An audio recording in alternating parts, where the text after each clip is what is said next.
नमस्कार, मैं हूं संदीप चौधरी। आज सबसे बड़ा सवाल में हम देश के अन्नदाता किसान का जो आंदोलन चल रहा है, कल बातचीत भी होने वाली है, उस पर चर्चा नहीं करेंगे। इस खबर को तो हम लगातार ट्रैक कर ही रहे हैं, लगातार चर्चाएं भी कर रहे हैं, लेकिन इन सब के बीच एक ऐसा मुद्दा जो आपको, मुझको, हम सबको, पूरे देश को, पूरी दुनिया को मैं कहूंगा सता रहा है पिछले 9 महीने से, वो कहीं हमारे रडार से हटता भी दिखा है। हम लापरवाह बेपरवाह भी हुए हैं। जी हां, आप समझ गए। मैं संकट काल की, संक्रमण काल की, इस आपदा काल, कोरोना काल की बात कर रहा हूं। 95,71,000 लोग देश में संक्रमित हो चुके हैं। 90,15,000 ठीक भी हो गए, लेकिन 1,40,000 की मौत हो गई। आपने, मैंने, हम सब ने अपनों को, अपने नजदीकियों को, अपने दोस्तों को, अपने रिश्तेदारों को खोया है कोरोना के चलते। 4,14,000 लोग अभी भी संक्रमित हैं।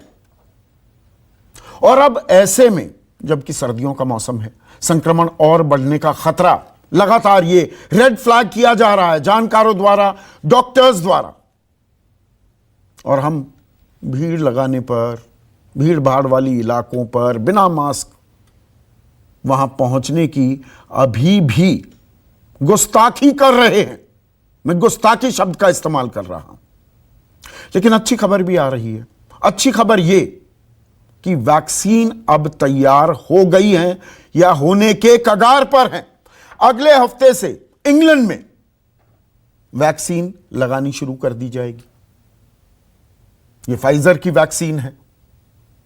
और आज देश के प्रधानमंत्री नरेंद्र मोदी ने, आज हम इस कार्यक्रम में कोरोना की चर्चा क्यों कर रहे हैं, क्योंकि देश के प्रधानमंत्री नरेंद्र मोदी ने आज एक सर्वदलीय बैठक बुलाई। और सर्वदलीय बैठक में वैज्ञानिकों के आत्मविश्वास पर तो भरोसा जताया ही प्रधानमंत्री ने। पूरे देश को उनकी काबिलियत पर पूरा भरोसा है। लेकिन प्रधानमंत्री ने जो अहम जानकारी दी, 8 वैक्सीन ट्रायल के अलग अलग चरणों पर हैं इस वक्त देश में। बहुत सारी वैक्सीन की, भारत एक बड़ा मैन्युफैक्चरिंग हब है। ऑक्सफोर्ड एस्ट्राजेनेका की जो वैक्सीन बन रही है कोविडशील्ड, वो भी भारत में ही सीरम इंस्टीट्यूट में बन रही है।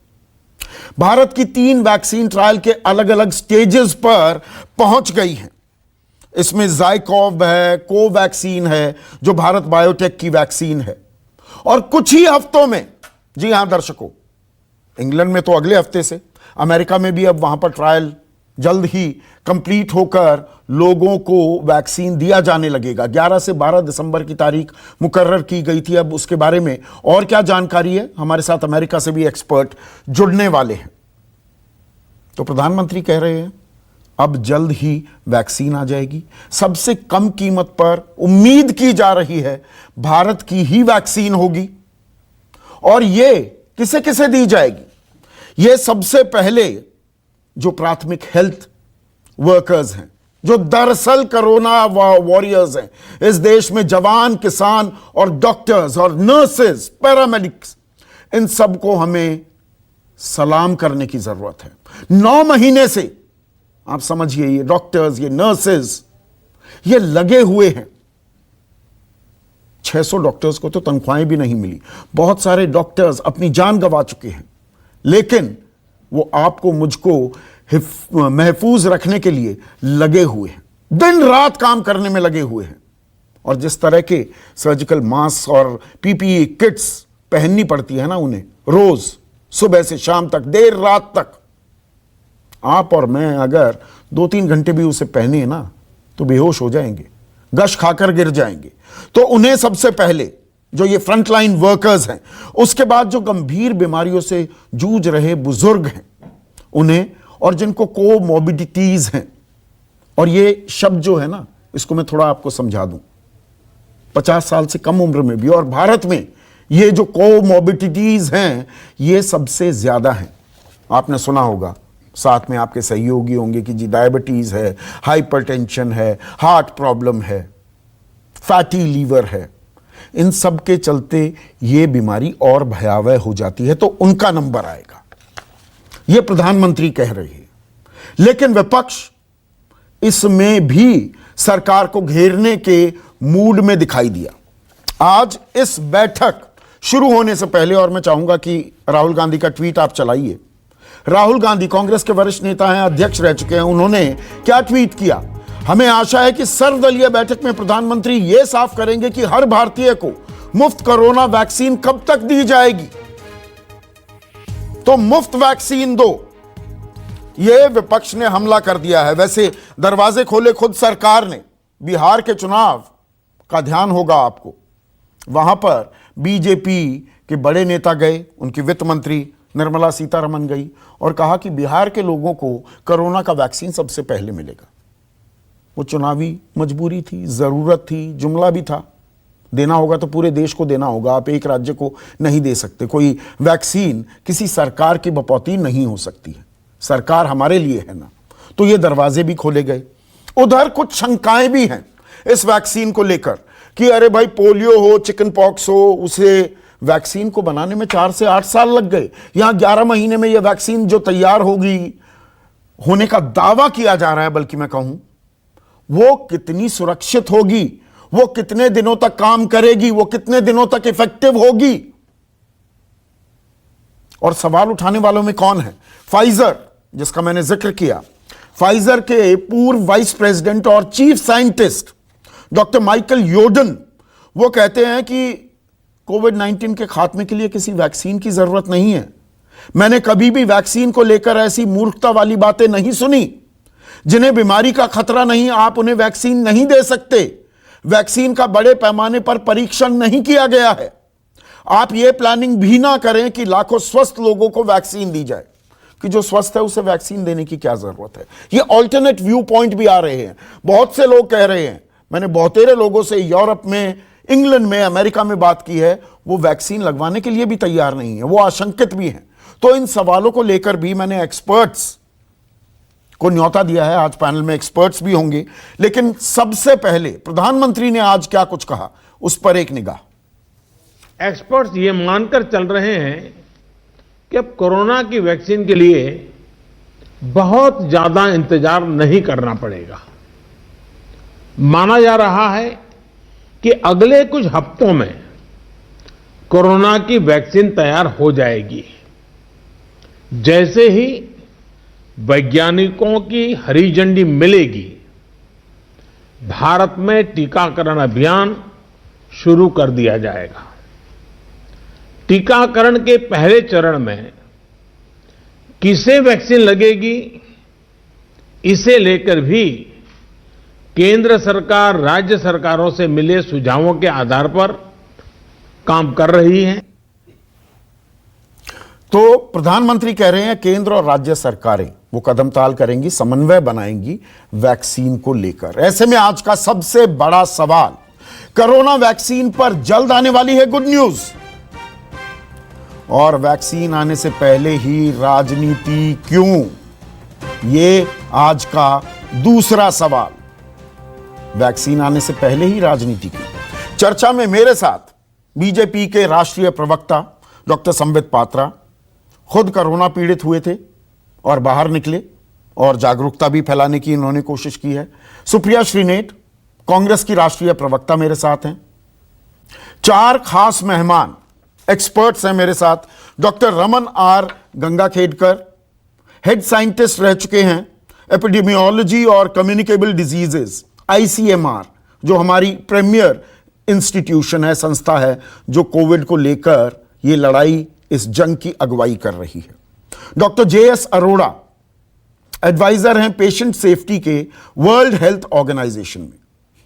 साथ ही साथ डॉक्टर RK धमीजा, जाने माने डॉक्टर हैं, प्रोफेसर हैं लेडी हार्डिंग मेडिकल कॉलेज में। और डॉक्टर धीरज कौल न्यूयॉर्क से मेरे साथ जुड़ेंगे इस चर्चा में। लेकिन सबसे पहले मैं अभी एक्सपर्ट्स की राय लूं, उससे पहले ये राजनीति क्यों हावी हो जाती है? सुप्रिया श्रीनेट, आज सर्वदलीय बैठक होती है, प्रधानमंत्री संबोधन करने वाले होते हैं और राहुल गांधी कह देते हैं कि मुफ्त वैक्सीन कब दोगे? मतलब गांव बस्या नहीं मंगते हट गए, एक पुरानी कहावत है, मैं बिल्कुल देसी अंदाज में कह रहा हूं। धन्यवाद आपका, और हम आशा करते हैं कि एक वैक्सीन जल्दी आएगी और विश्व को इस महामारी से निजात दिला पाएगी। आपने कहा हमने राजनीति की है, मुफ्त वैक्सीन का शगुफा तो हमने नहीं छोड़ा था। मुफ्त वैक्सीन का शगुफा पहले बिहार में छोड़ा गया उसके बाद लोग कहने लगे भाजपा के कि पूरे देश में मुफ्त वैक्सीन बटेगी। उसके बाद सरकार ने प्रेस कॉन्फ्रेंस करके कहा कि नहीं, हमने तो जी कभी सबको वैक्सीन की बात ही नहीं करी थी। तो सरकार का स्टैंड क्या है, ये सब कोई जानना चाहता है, क्योंकि कोरोना के पहले ही 11 फरवरी को जब राहुल जी ने जताया था तो इन लोगों ने उसको हंसी में टाल दिया था कि अरे कोरोना जैसी कोई महामारी नहीं है, कोरोना आ गया, ये सरकारें गिराते रहे, ये नमस्ते ट्रंप करते रहे। जब उन्होंने जून में वैक्सीन की प्रिपेयर्डनेस के बारे में पूछा तब भी उनको नकारा गया। उन्होंने 1 नवंबर को भी पूछा हमारी क्या डिस्ट्रीब्यूशन स्ट्रैटेजी है, हम क्या कर रहे हैं। तो कुछ सवाल तो सारे देश को उठाने पड़ेंगे। नहीं, ये सवाल जायज हैं। केंद्र और राज्यों में समन्वय कैसे होगा सुप्रिया? हमारी कोल्ड स्टोरेज फैसिलिटीज क्या हैं? हम कैसे ट्रांसपोर्टेशन करेंगे? कैसे हम एक इकोसिस्टम क्रिएट करेंगे, एक डेटाबेस क्रिएट करेंगे, किसको सबसे पहले देनी है, किसको बाद में दी जा सकती है? तो उस पर समन्वय बनाया जाए ना। आप मुफ्त मुफ्त खेलने लगे। नहीं नहीं, ऐसा नहीं है हम मुफ्त मुफ्त खेलने लगे, हम तो लगातार स्ट्रैटेजी पूछ रहे हैं। क्योंकि हाँ, भारत में बहुत वैक्सीन बनती है, भारत में पोलियो इरेडिकेशन हुआ है, स्मॉल पॉक्स इरेडिकेशन हुआ, लेकिन ये याद रखिएगा कि वो छोटी छोटी बोतलों से अनट्रेन्ड लोग भी 2 ड्रॉप बच्चे के मुंह में डाल देते थे। यहां पर सिरिंज और इंजेक्शन लगेगा, यहां पर आपको कोल्ड स्टोरेज चाहिए। अभी तक केंद्र सरकार ने राज्य सरकारों से 23 नवंबर को पहली बार कोल्ड स्टोरेज की बात करी है। आपको पता होना चाहिए कि फाइजर की जो वैक्सीन है वो -70 डिग्री पर स्टोर करी जाएगी। 3 हफ्ते बाद फिर से वैक्सीनेशन होगा उसमें। हमारी इसमें क्या तैयारी है? क्या सरकार ने पिछले 3-4 महीने में इस पे ध्यान दिया है, इस पे चर्चा हुई है? क्योंकि 23 सितंबर के बाद तो अगली मीटिंग ही 24 नवंबर को हुई है और तब शगुफा चला है कि भाई कोल्ड स्टोरेज की बात, -70 डिग्री की कोल्ड स्टोरेज कैपेसिटी कहां कहां है देश में। और यहां पर नहीं, वो हमारे देश में चल भी नहीं पाएगी, वो तो जानकार भी कह रहे हैं। हमारी निगाहें तो कोविड शील्ड पर, कोवैक्सीन पर, इन वैक्सीन पर लगी हुई है। पर वो भी संदीप जी, वो वैक्सीन भी इंजेक्शन और सिरिंज से लगेंगे। वो वैक्सीन मुंह में ड्रॉप्स नहीं डाली जाएंगी। हमारे पास ऐसे लोग हैं, ये काम तो अनट्रेन्ड लोग भी कर लेते थे। क्या हमारे पास इतनी कैपेसिटी है? और एक बात और बता दूं, शगुफा तो बहुत छोड़ दिया गया, 15 लाख डोजेज हमारी कैपेसिटी है पर महीने की।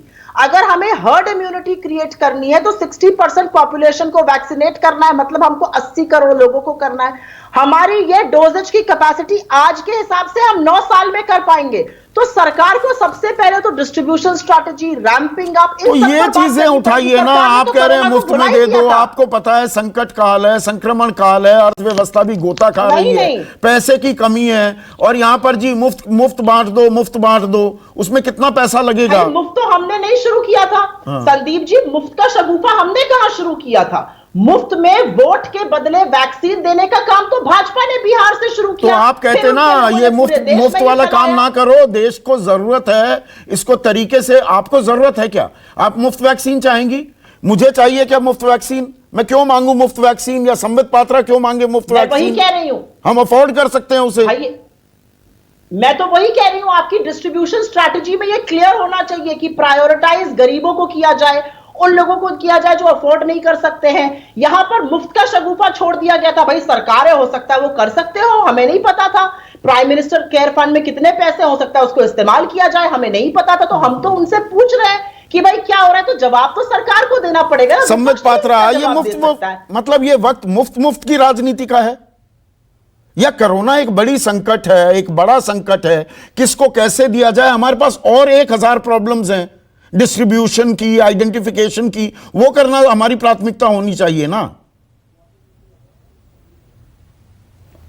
देखिए संदीप जी, पहली बात, यहाँ आपके चैनल में आज बहुत बड़े बड़े एक्सपर्ट्स बैठे हुए हैं। मैं तो बहुत साधारण व्यक्ति हूँ। मैं इतना ही कहना चाहूँगा, आज का डिबेट का टोन और टेनर होना चाहिए, जिस प्रकार से हमें आज बात करनी है। मुझे पैनिक नहीं फैलाना है कि हमारे पास ट्रेंड कार्यकर्ता नहीं है, हम लोगों को वैक्सीनेट नहीं कर पाएंगे। मुझे बिल्कुल ऑप्टिमिस्टिक रहना है, मुझे पेसिमिज्म बिल्कुल नहीं फैलाना है। प्रधानमंत्री जी पर मुझे भरोसा है। कोरोना जब शुरू हुआ था उस समय भी हमारे पास कोई पीपीई किट नहीं थी। उस समय हिंदुस्तान N95 मास्क मैन्युफैक्चर नहीं करता था।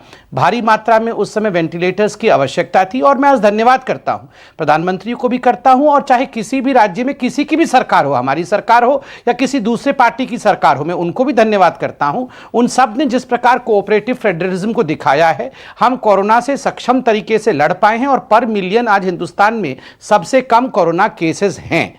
ये अपने आप में एक ऑप्टिमिज्म का विषय है। मैं अभी से ये लेके बैठ जाऊं कि हमारे पास कोल्ड स्टोरेज नहीं होगा, हमारे पास ट्रेंड लोग नहीं होंगे, हम लोगों तक वैक्सीन नहीं पहुंचा पाएंगे। जो आपके व्यूअर्स होंगे जब नेताओं के मुंह से इस प्रकार की बातें सुनेंगे तो उनको अच्छा नहीं लगेगा, कहीं ना कहीं डर का माहौल बने। संवेद, ऐसा है ना कि जो व्यूअर्स भी है ना वो दूध का जला छाछ भी फूंक फूंक कर पीता है। एक पुरानी कहावत है ना, कोरोना को लेकर। कोई बात नहीं, मैं इसी को एक मिनट सुनिए तो, मैं मेरा समझाऊंगा सवाल सुन लीजिए, मैं बिल्कुल फिर कंटिन्यू करिएगा, प्लीज कंटिन्यू करिएगा। एक मिनट सवाल सुन लीजिए।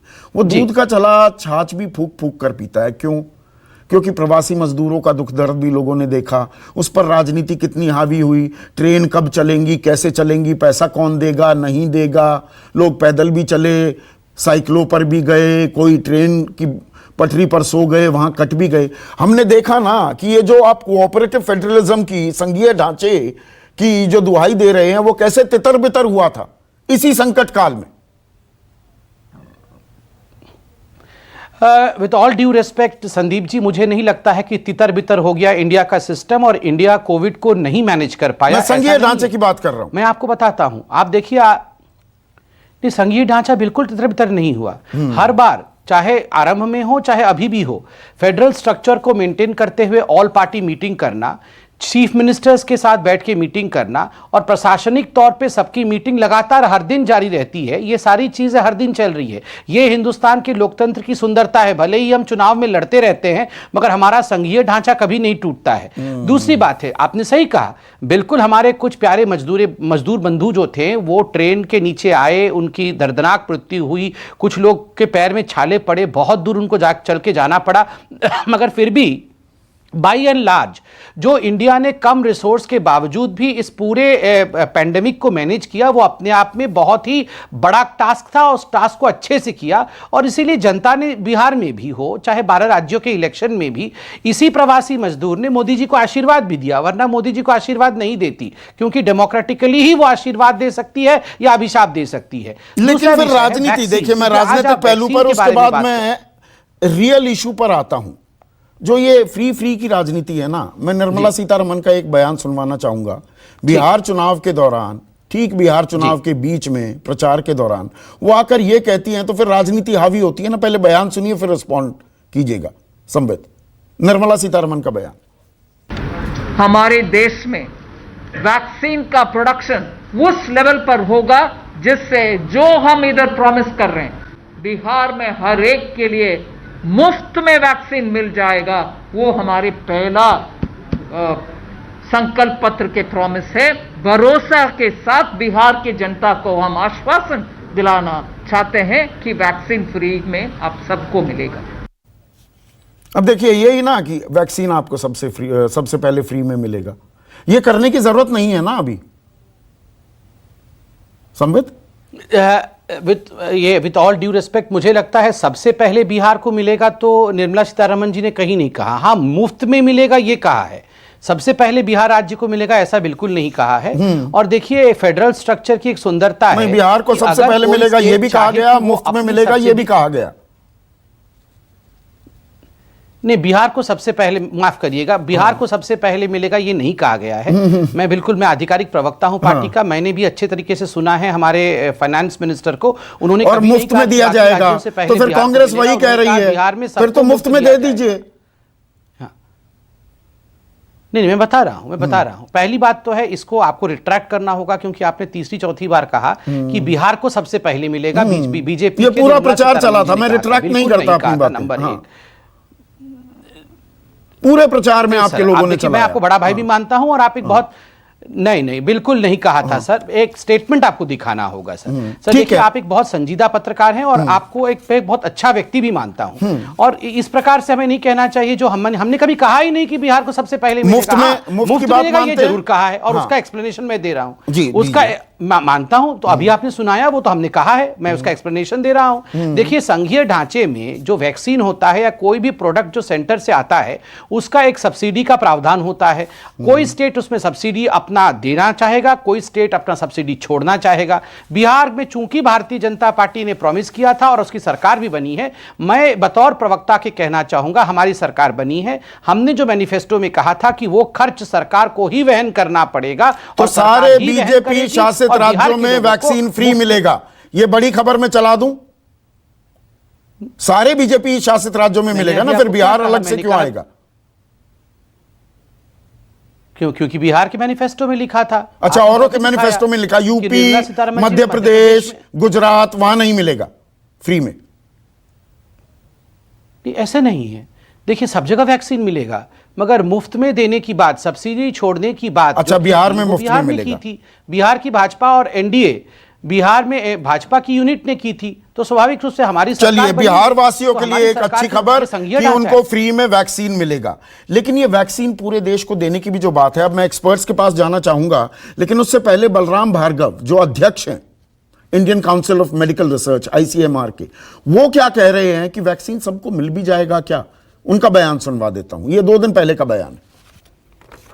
पूरे देश के टीकाकरण की बात सरकार ने कभी नहीं की है। I just wanted to make that clear.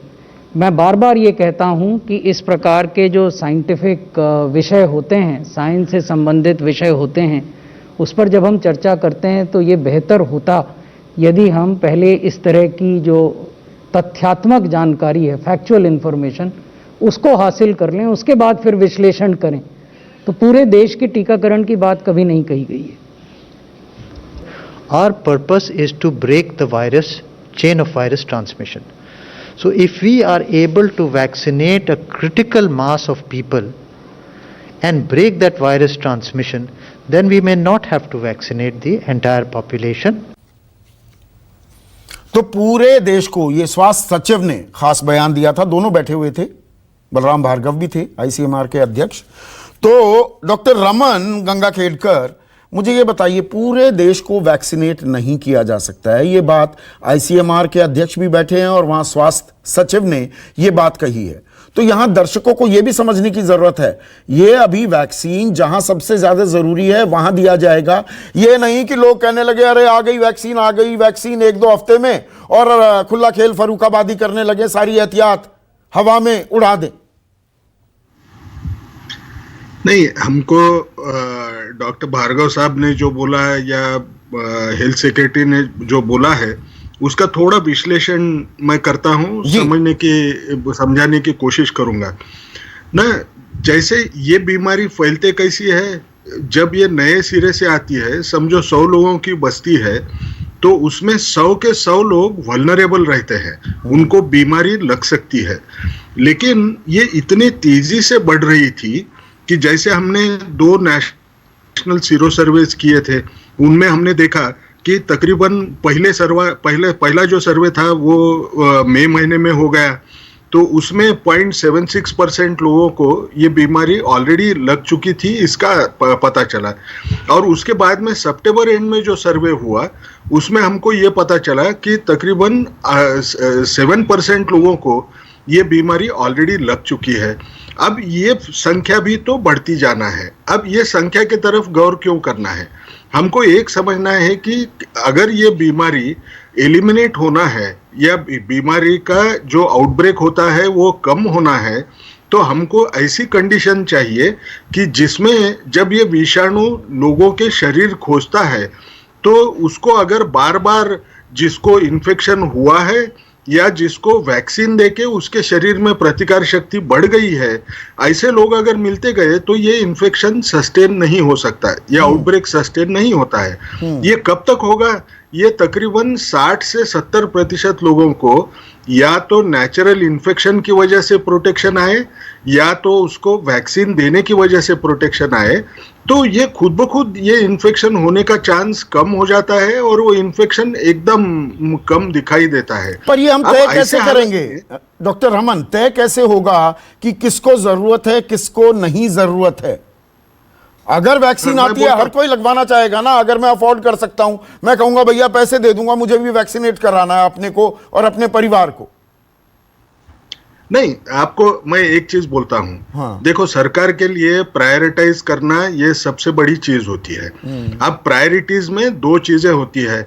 एक तो आपको अगर पेशेंट्स की जान बचाना है, तो किनको सीवियर डिसीज होता है उन लोगों को वैक्सीन मिलना बहुत जरूरी होता है। इसलिए जो जिनकी उम्र 50 के ऊपर है, जिनको डायबिटीज है, ब्लड प्रेशर है, किडनी की कोई बीमारी है या कोई कैंसर होगा, ऐसे लोगों को देके उनकी जान बचाने के लिए हमने पहली कोशिश करना है।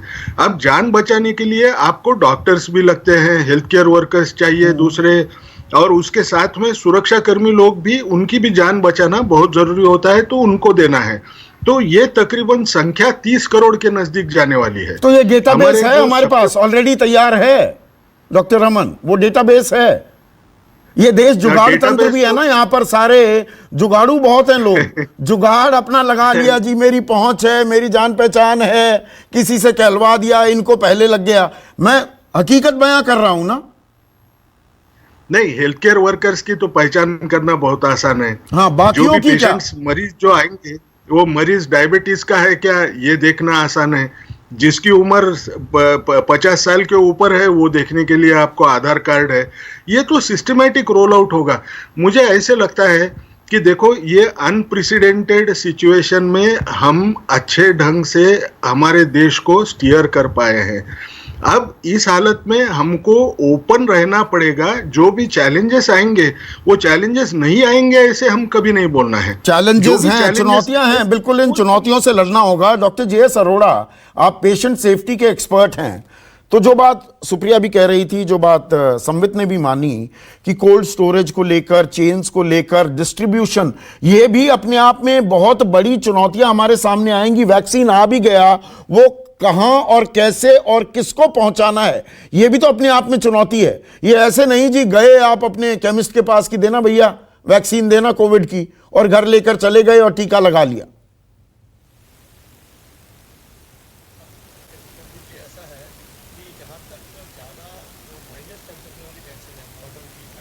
वो तो इंडिया में आने का कोई चांस नहीं है, ना हुई सकते होगी। जो इंडिया की वैक्सीन बन रही है, भारत बायोटेक की है, सीरम इंस्टीट्यूट है, जाइडस की है, इनका टेम्परेचर 2 to 8 डिग्री है, और भारत में 2 to 8 डिग्री में ऑलरेडी वैक्सीन चल रही है और बड़ा अच्छा सिस्टम बना हुआ है, इसमें कोई दो राय नहीं है।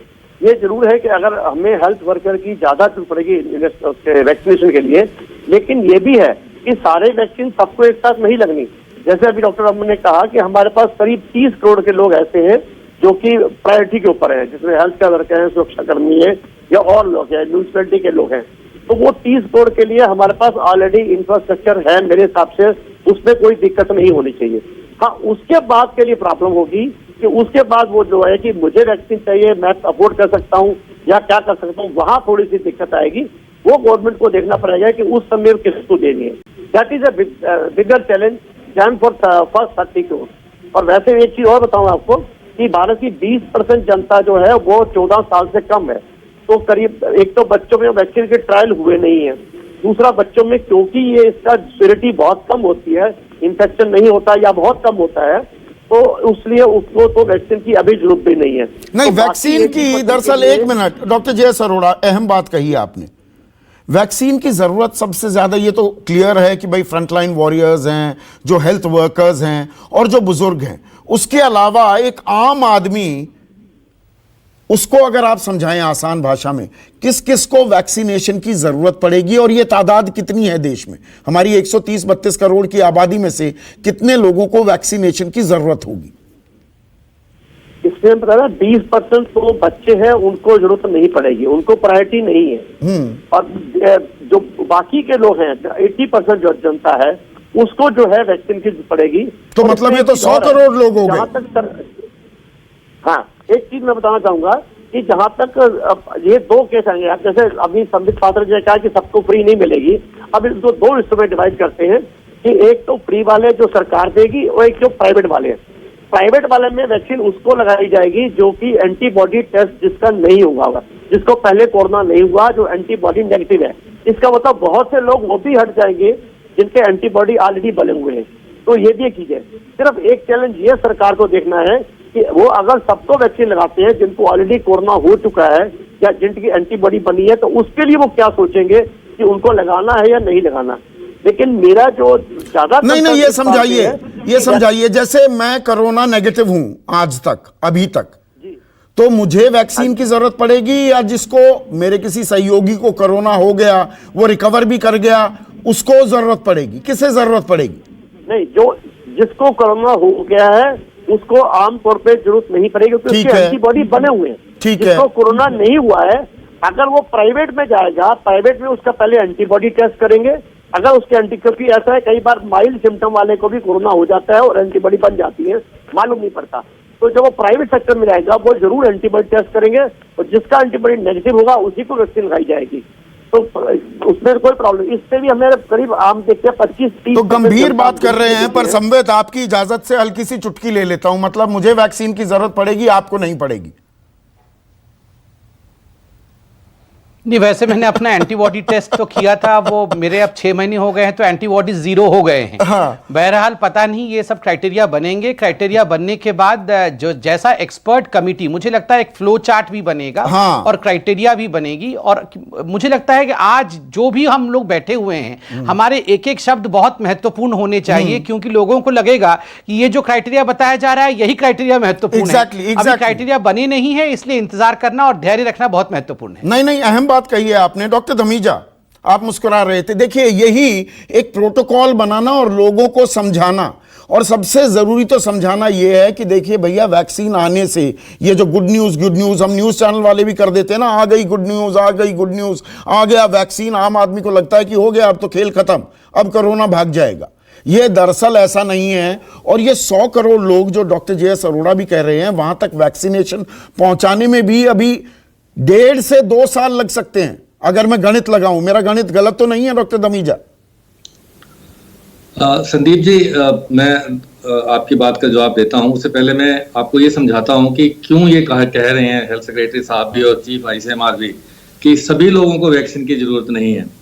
देखिए, ये जो वैक्सीन का जो पैंडेमिक फैला, जो कोविड-19 का जो पैंडेमिक है, ये जो वायरस है, अगर ये अनइम्यूनाइज या इन्फेक्टेड या जो नॉर्मल इंडिविजुअल है और वो एक्सपोज होता है, लेकिन अगर उसको वैक्सीन लगी हुई है और फिर एक्सपोजर होता है, तो वो डेड एंड हो गया वायरस के लिए।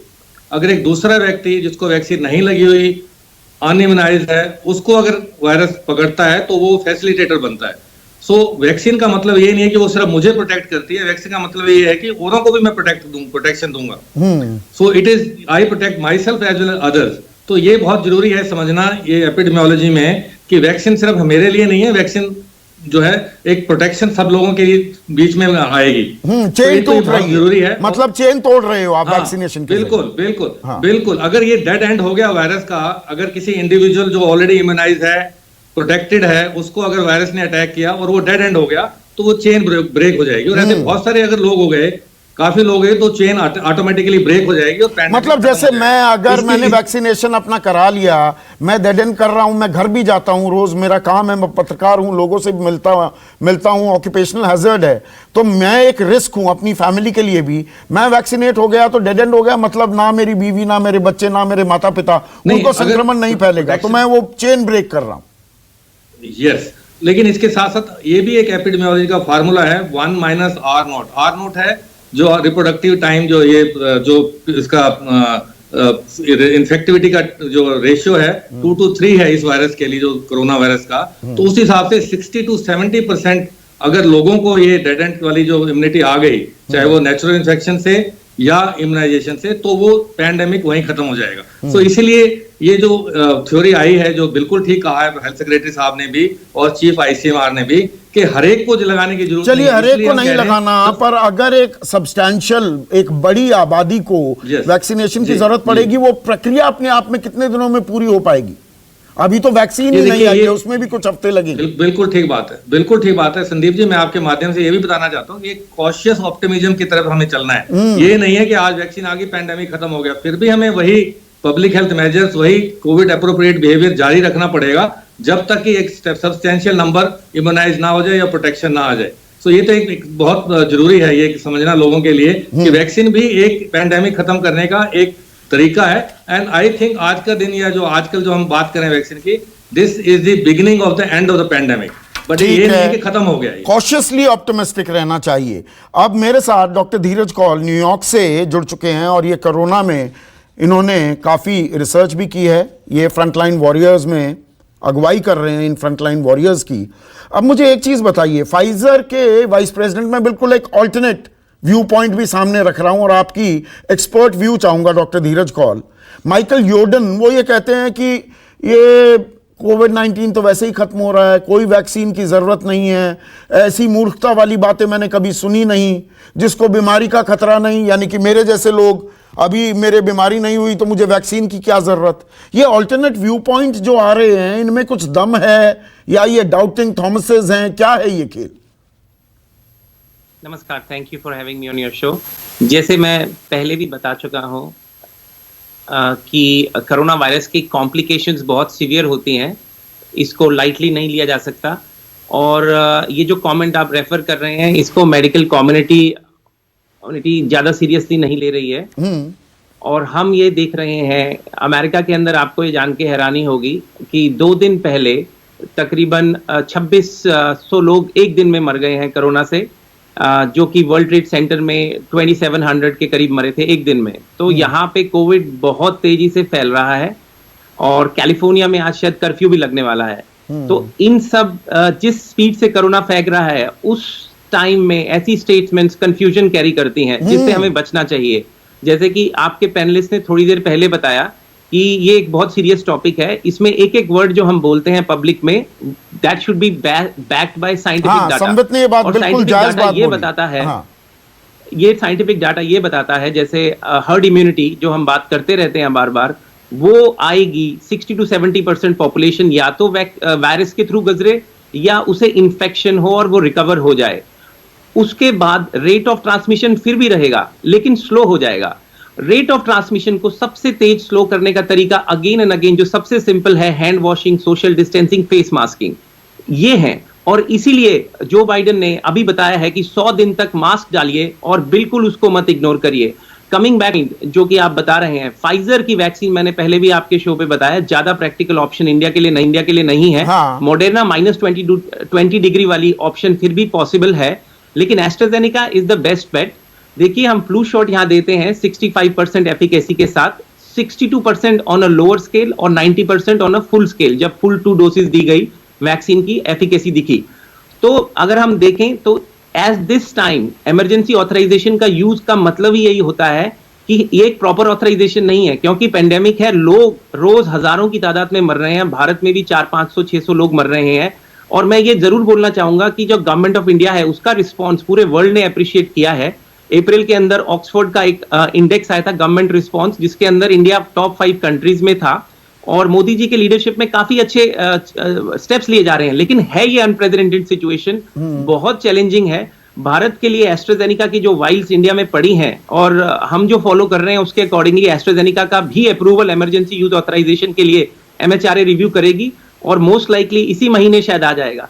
तो हम ये अपेक्षा करते हैं कि जो वाइल्स भारत में सीरम में पड़ी हैं। डॉक्टर धीरज कौल, देखिए, बहुत सारे लोग, मैंने शुरुआती अपने कमेंट्स में भी कहा, मैंने यूरोप में बहुत से लोगों से बात की, इंग्लैंड में, US में भी, वो एक अवर्जन भी, बहुत से लोग कह रहे हैं कि अरे 11 महीने में वैक्सीन बन गई, चिकन पॉक्स, पोलियो, इन सब की वैक्सीन बनने में 4 से 8 साल लगे, ये कितनी सही होगी, इसके आफ्टर इफेक्ट्स तो नहीं होंगे। बहुत से लोग साफ कह रहे हैं मुझसे, अमेरिका में भी, इंग्लैंड में भी, जहां पर अगले हफ्ते वैक्सीन आ जाएगी, कि हम नहीं वैक्सीनेट कराएंगे अपने आप को। ये शंकाएं जो हैं, ये खामखा की शंकाएं हैं। एक आम आदमी को कैसे समझाएंगे इस बात को? देखिए, ये शंकाएं अभी से नहीं है। अमेरिका के अंदर हम लोग कंसेंट लेते हैं जब भी वैक्सीन देते हैं, और अच्छी खासी प्रूवन वैक्सीन जिनकी एफिकेसी 70-80% दशकों से है, फुली अप्रूव्ड वैक्सीन, उसके लिए भी लोग डिनाई कर देते हैं। But they have a right, उनका कंसेंट हमें लेना पड़ता है। लेकिन ये जानना जरूरी है कि कोरोना वायरस से एक तो कॉम्प्लिकेशंस होती हैं, अच्छे हेल्दी लोग भी मृत्यु को प्राप्त होते हैं, और जिनको कोमॉर्बिडिटीज है वो मरते हैं, और रिकवर होने के बाद भी कोमॉर्बिडिटीज रहती हैं। कई लोगों में stroke, MI, renal failure as a nephrologist हम देखते हैं। ये बहुत सीरियस चीज है। इसीलिए रिस्क वर्सेस बेनिफिट हमें पेशेंट्स को एक्सप्लेन करना पड़ेगा, सारे रिस्क बताने पड़ेंगे। जैसे कि आपने देखा अभी मॉडर्ना का जो डाटा आया था, उसमें एक भी पेशेंट की मृत्यु नहीं, एक भी पेशेंट हॉस्पिटलाइज नहीं हुआ। सीरम, ये ऑक्सफोर्ड का भी अभी डाटा आएगा। तो रिस्क वर्सेस बेनिफिट अगर आप देखिए तो डेफिनेटली हम हाईली रिकमेंड करेंगे कि लोगों को वैक्सीन मिले। और एक पॉइंट और बोलना चाहूंगा, CDC की गाइडलाइंस अभी आ रही हैं और काफी इंटरनेशनल ऑर्गेनाइजेशंस की आ रही हैं कि अगर आप कोरोना से रिकवर हो चुके हैं, जैसे डॉक्टर पात्रा भी हो चुके हैं, तो सेकंड टाइम कोरोना होने का भी रिस्क है और हो सकता है वो ज्यादा सीवियर हो। तो हम रिकमेंड कर रहे हैं कि अगर rationing of the vaccine is not an issue, again अगर आपके पास एनफ वैक्सीन है तो जो रिकवर्ड है उनको भी दीजिए, क्योंकि ठीक है, एंटीबॉडी टाइटर्स मैं संबित और सुप्रिया से रिएक्शन लेने से पहले एक second, doctor Raman, India manufacturing hub है। अब ये दर्शकों को समझाने की जरूरत है, ऐसा नहीं कि मैन्युफैक्चरिंग हम कर रहे हैं तो सबसे पहले सारी वैक्सीन हम अपने देश में बांट सकते हैं। बाहर की कंपनियां हैं, यहां पर लेबर भी चीप है, हमारे साइंटिस्ट ब्रिलियंट हैं, हमारे पास ट्रेन स्टाफ है, तो वैक्सीन यहां बन रहे हैं। यहां बनने का मतलब, यहां मैन्युफैक्चर होने का मतलब ये तो नहीं कि हमारी फर्स्ट राइट हो जाती है, लेकिन क्या वैक्सीन माकूल तादाद में भारत में उपलब्ध होंगे जब वो सारे चरण पास कर लेंगे? देखो, मैं जैसे बार बार प्रेस कॉन्फ्रेंसेस में भी बोलता था, मैं ऑप्टिमिस्टिक इंसान हूं। मुझे एक चीज समझती है कि ये सिर्फ एक किस्म की वैक्सीन नहीं आएगी। अभी समझ लीजिए, पहले एस्ट्राजेनेका वालों के रिजल्ट्स इंडिया में मिल जाएंगे, उसके बाद में समझो भारत बायोटेक के मिलेंगे, और बाकी जो भी 8 जो वैक्सीन ट्रायल्स वाले हैं उनके भी मिलेंगे। उनमें बहुत ज़्यादा फर्क आएगा ऐसे मुझे नहीं लगता है, क्योंकि उसका मुख्य कारण यह है कि सारे वैक्सीन जिसके अंदर स्पाइक प्रोटीन या तो बनाने की या स्पाइक प्रोटीन डाल के इम्यूनाइज करने की जो बात हो रही है, उसके रिजल्ट सभी ढंग से स्पाइक प्रोटीन से निगडित है, और उसकी वजह से सबके एफिकेसी रिजल्ट सिमिलर आएंगे ऐसे लगता है। अब इस हालत में अब आगे क्या होगा? वैक्सीन प्रोडक्शन हाउस तो हम है ही है, अलग अलग कंपनी डोसेज बनाएंगी, उनमें का समझ लीजिए 50% समझो आज सीरम ने दिया, 50% उन्होंने जो बनाया है वो भारत बायोटेक ने दिया, 50% कैडिला ने दिया। जब सब एक सरीके हैं तो हमको अलग अलग वैक्सीन सिर्फ कैफेटेरिया में जैसे हम देते हैं उस ढंग से लोगों को ऑफर करना पड़ेगा। तो हमको प्रोडक्शन हाउस रहने का बहुत बड़ा फायदा रहेगा, बहुत बड़ा फायदा रहेगा। यहां पर वैक्सीन की कमी नहीं होगी। अब दरअसल संबित और सुप्रिया स्क्रीन पर, सुप्रिया, जो संबित ने एक बात कही वो बहुत जरूरी है। राजनीति के बजाय आज की तारीख में संबित इस बात से इत्तेफाक नहीं रखते, मैं अभी अपनी बात पर कायम हूं, संघीय व्यवस्था की हमारी धज्जियां उड़ी। कोरोना काल में, कोरोना संकट में लोगों को बड़ी तकलीफें हुई, और ये उस राज्य ने ऐसा किया, उसने ऐसा किया, आप उधर का आरोप लगाती रही और संबित और उनके सहयोगी आप पर आरोप लगाते रही। लेकिन आज की तारीख में राज्यों में और केंद्र में समन्वय, केंद्र और राज्यों में ही नहीं, राज्यों आपस में, राज्यों के समन्वय, और कोल्ड स्टोरेज कैसे करेंगे, हमारी गाइडलाइंस क्या होंगी, स्टैंडर्ड ऑपरेटिंग प्रोसीजर्स क्या होंगे, अब उनको चरणबद्ध तरीके से लिखना, उनको इंगित करना सबसे बड़ी जिम्मेदारी है मेरे ख्याल से आपकी राजनीतिक जमात की। बिल्कुल, और इससे मैं 100% आपसे अग्री करती हूं कि इसमें राजनीति नहीं हो सकती। मैं 2 बातें कहूंगी, संबित जी ने भी कहा और काफी लोगों ने कहा कि हमें अपने शब्द बहुत नाप तोल कर यहाँ पर बोलने चाहिए। मैं 100% से सहमत हूं। इसीलिए मैं मानती हूँ कि देश के नागरिक जो है वो दूध पीते बच्चे नहीं है, उन्हें सुनहरी ख्वाब मत दिखाइए। मुझे लगता है देश को विश्वास में लेकर वास्तविकता बतानी चाहिए। इतनी आएगी, ऐसे की जाएगी, सबको एक साथ नहीं मिल जाएगी, और ऐसा नहीं कि सब नहीं मिलेगी तो दिक्कत हो जाएगी। ये सब बताना, देश विश्वास में लेना बहुत जरूरी है। हम सुनहरे सपने दिखाते हैं और वहीं पर धराशायी होते हैं, मुझे लगता है वो गलत है। और इससे क्या होता है, लोग लापरवाह हो जाते हैं। जो भी बीच में हुआ और जो 12 सेकंड वेव कोरोना की आई है वो उसी की चलती आई। मैं दूसरी बात आपसे कहूंगी, आप संघीय ढांचे की बात, संघीय ढांचे में डिसेंट्रलाइजेशन जरूरी है। आपने देखा था कि कैसे कोरोना का जो प्रबंधन था वो बहुत सेंट्रलाइज तरीके से चल रहा था। ऐसे में जब कोल्ड स्टोरेजेस चाहिए होंगे, जब वैक्सीनेशन चाहिए होगा, आपको डिसेंट्रलाइज करना पड़ेगा, और तब सेंट्रल गवर्नमेंट का रोल रहेगा, और उनका रोल समन्वय स्थापित करने का रहेगा। एक स्टेट से दूसरे स्टेट, सेंटर टू स्टेट, उनके संसाधनों को परिपूर्ण करना, जो नहीं हुआ है कोरोना में। हम इस सत्य को नहीं नकार सकते। तो मेरा ऐसा मानना है कि बिल्कुल करना होगा। ये सबका संकट है ना, ये किसी पार्टी विशेष का, किसी राज्य सरकार विशेष का सब्जेक्ट नहीं है। तो संबित, यहां पर जो सुप्रिया कह रही हैं, देखिए लोगों को बताना होगा प्रायोरिटी लिस्ट क्या है, किसको पहले मिलेगा, किसको इंतजार करना पड़ेगा। लोगों को तैयार करना भी सरकार की बड़ी जिम्मेदारी होगी। जैसे लोगों में उत्साह भरा गया था कोरोना से लड़ने के लिए, देह दूरी बनाए रखने के लिए, घरबंदी में महफूज रहने के लिए, वही उत्साह, वही भरोसा सरकार को फिर से जगाना होगा लोगों में। नहीं बिल्कुल संदीप जी, ऐसा थोड़ी ही होगा कि मैं घर में सो रहा हूंगा, अचानक कोई आके मेरे को वैक्सीन लगा के चला जाएगा। बिल्कुल समझाया जाएगा कि इस प्रकार का क्राइटेरिया बना है, इस प्रकार से वैक्सीन लगेगा, ये अनुशासन हमें फॉलो करने हैं। कोई चुपके वैक्सीन नहीं लगाएगा। और दूसरी बात है, आप देखिए 2-3 महत्वपूर्ण बात बिना पॉलिटिकल एंगल के मैं कहना चाहूंगा। एक कहावत है, कुछ जान के चलो और कुछ मान के चलो।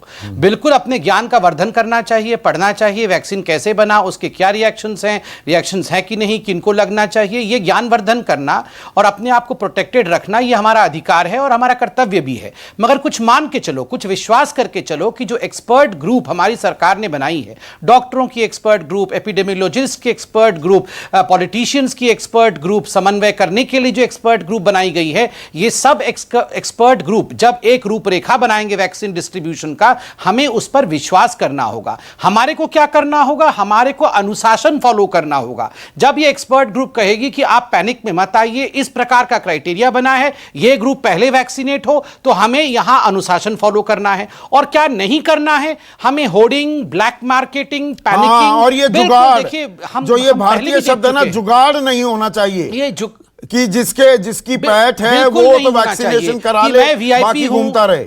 हाँ बिल्कुल, मैं वीआईपी हूं, मैं फलाना हूं, मैं ब्लैक मार्केटिंग कर सकता हूं, ये सब चीजें नहीं होनी चाहिए। जिनको पहले आवश्यक है उनको मिले, और हम पूरे देश अगर अनुशासन में चलेंगे तो मुझे लगता है बहुत ऑप्टिमिज्म के साथ ये काम हम पूरा कर लेंगे।